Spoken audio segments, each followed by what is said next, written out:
Ladies and gentlemen, welcome to the new year and welcome to the launch of the new Skoda Kushaq. This has been premiumized, it gets new standard features and it's just better looking overall. In this video, I'm going to tell you all there is to know.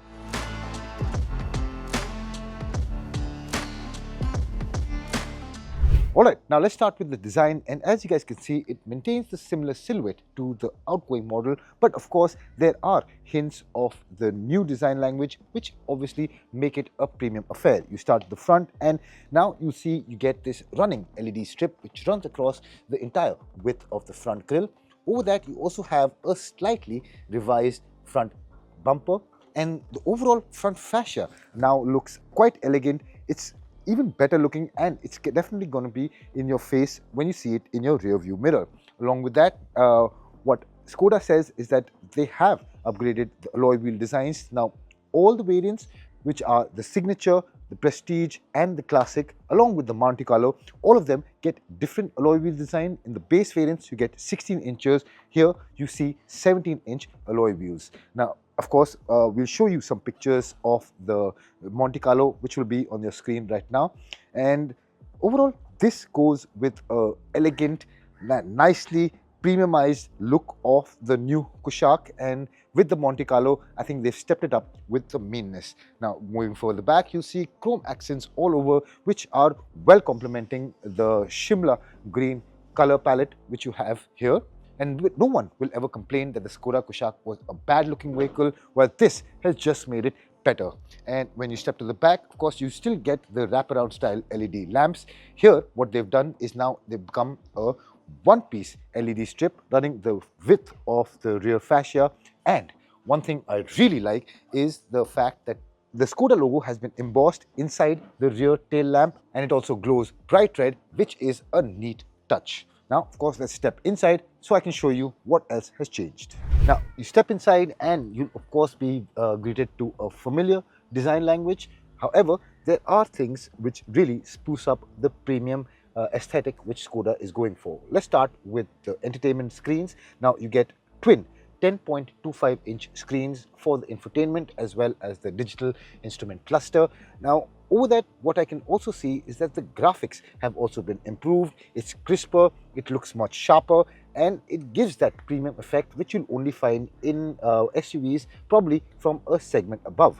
Over that, a few of the feature changes which the car gets. Now you have ventilated seats at the front and you have massage seats at the rear. Now that is something we haven't seen in this segment, and that is definitely going to elevate its premium appeal. Over that, you also get panoramic sunroof in the top end models, which is the Prestige and the Monte Carlo.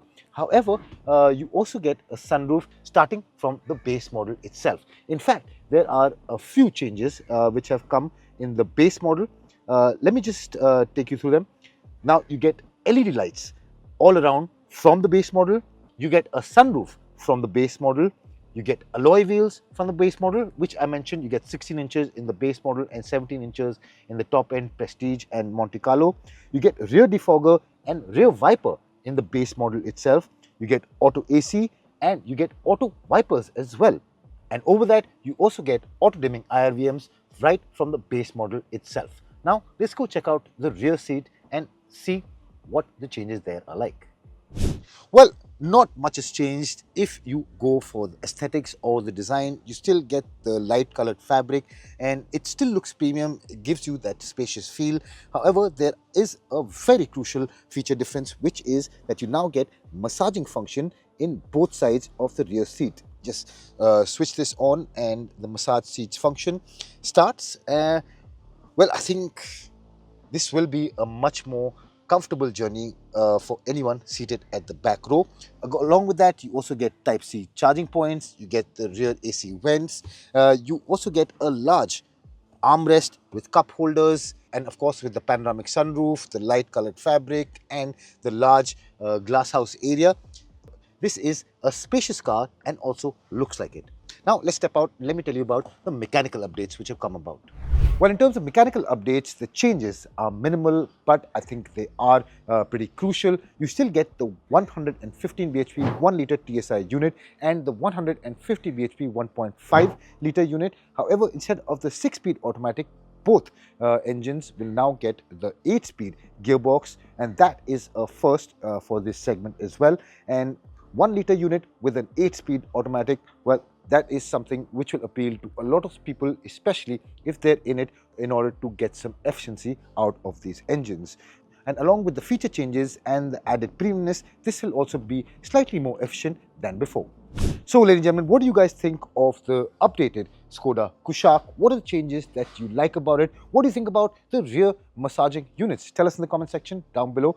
Do you think these updates are worth it over the outgoing Kushaq?